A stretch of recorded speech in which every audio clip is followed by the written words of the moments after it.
Okay, magandang araw po sa inyong lahat. This is Kiko Javier, one of the pioneer leaders of this Supreme Wealth Alliance Ultimate Global Opportunity.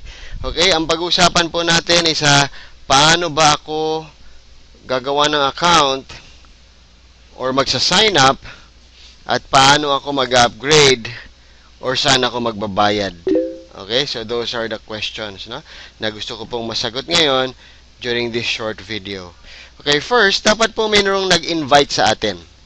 Okay, dapat po mayroong nag-invite sa atin at nagpadala ng kanilang referral link.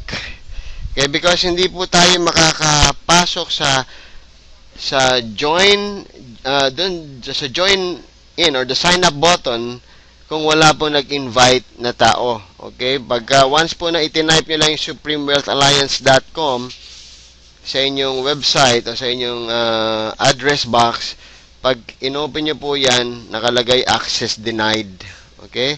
So, hindi po yan pwede. Kailangan po merong tao na nag-invita sa inyo. Okay? Or, pwede rin naman po kung alam nyo yung kanyang username. So, pwede rin po yun. So, hingin nyo po yung username niya kasi magtatanong po doon, may isang box kung sino yung nag-refer sa inyo. Dapat i-type in nyo yung username. Okay? So, pag na-type nyo na yung username nyo, i-click nyo lang po yung go button doon, then i-open nyo na yung site for you. Pero in this case, sa example ko, meron po nagpadala sa akin ng link. Halimbawa ito, may message ako sa Facebook, okay, which is highly recommended for everyone kasi papahirapan po natin yung ating mga kaibigan kung ipapatype natin yung ating referral link kasi medyo may kahabaan. Worst scenario, magkamali sila ng kanilang pinatype, mali ang letter, mali ang spelling. So, hindi pa matutuloy yan. So, best way po is ipadala nyo through their Facebook inbox, i-email nyo, okay, or anywhere online. Yung tipong i-click na lang nila. Okay, so I really don't recommend na tina-type nyo to sa text para sila ang mag-type in.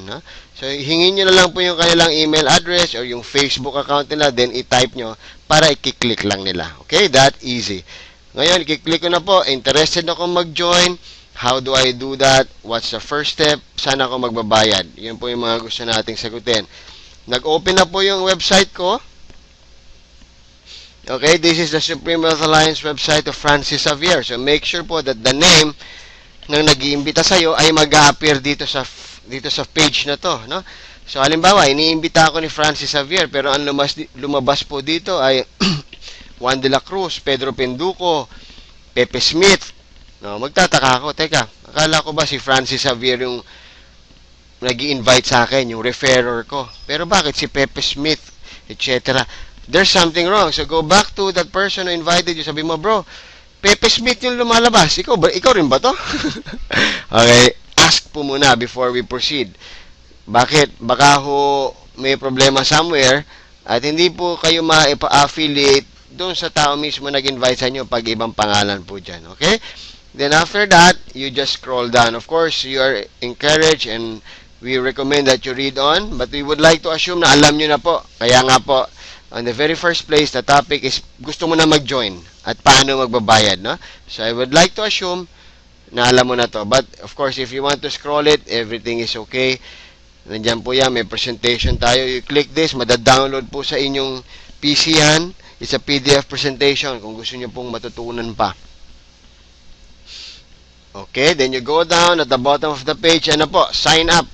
So, all you have to do is to click sign up. Very, very easy.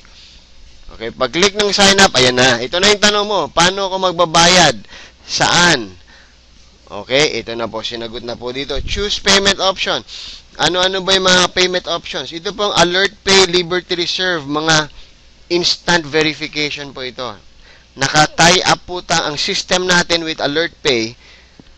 Okay, so what I mean by instant, pag the moment na ma-transfer mo yung pera, bumilang ka na ng mga 5 seconds, activated na yung account mo. Okay?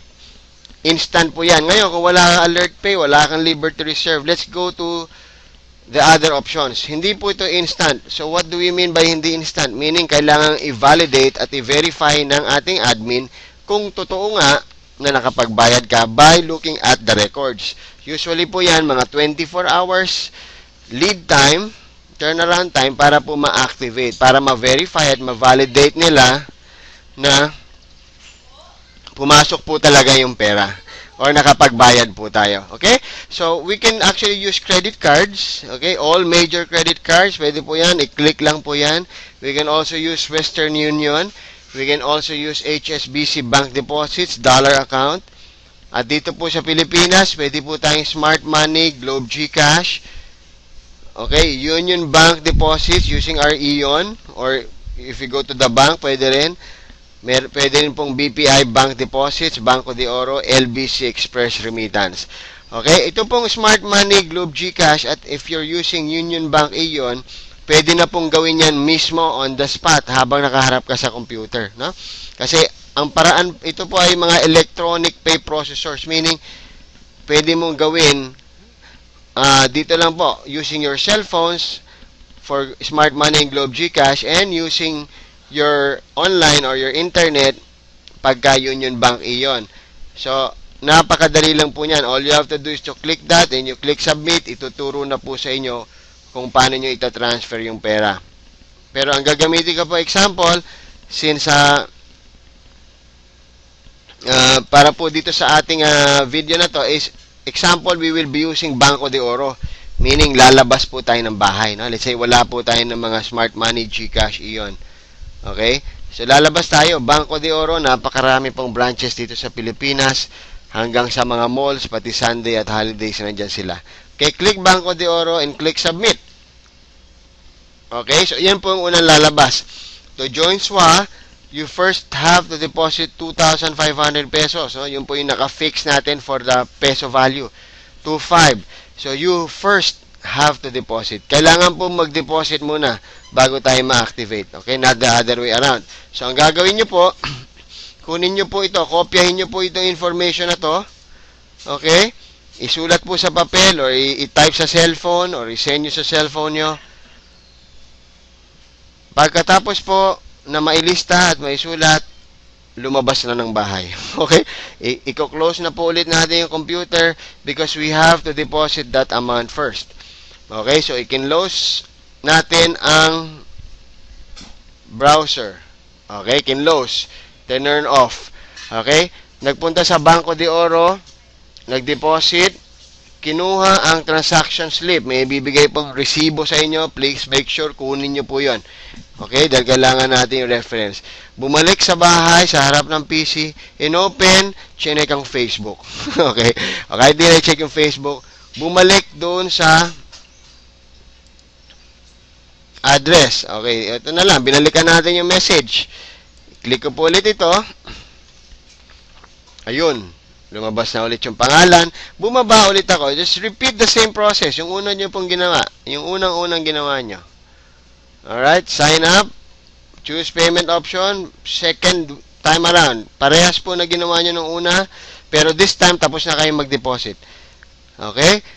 Nakapag-deposit na. Hawak mo na yung deposit slip. Confirm referrer. So, alam ko naman, Francis Javier, yun talaga yung pangalan niya. Okay, ito na po. Username, let's say gusto ko, wow, galing. O, yan.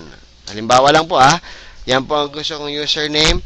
Ano po yung aking pangalan? Let's say, George Javier. Okay, example lang po ito. Email address, let's say, gjavier@gmail.com. Password, lagyan po natin ng password dyan. Yung password na madali nyo ring matandaan at hindi malilimutan. Country, of course, Philippines.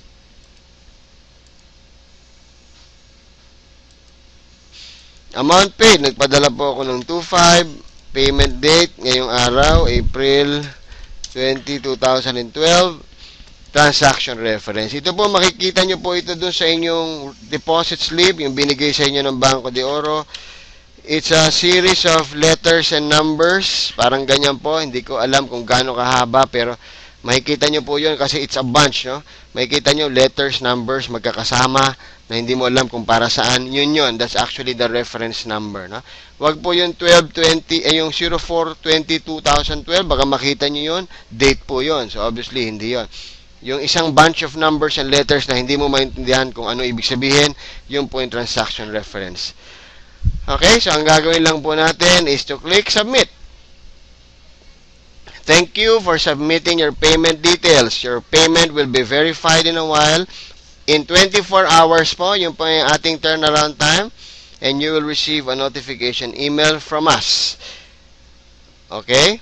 So, once na ma-receive nyo na po yung verification email, or check it back after 24 hours, makikita nyo doon, then you can already log in to your own website, and pwede mo nang i-navigate yung iyong brand new back office. And this is the office that will bring you so much money by just enjoying your place at home. Okay, so maraming salamat po. Again, this is Kiko Javier. I'll see you sa next video. God bless po.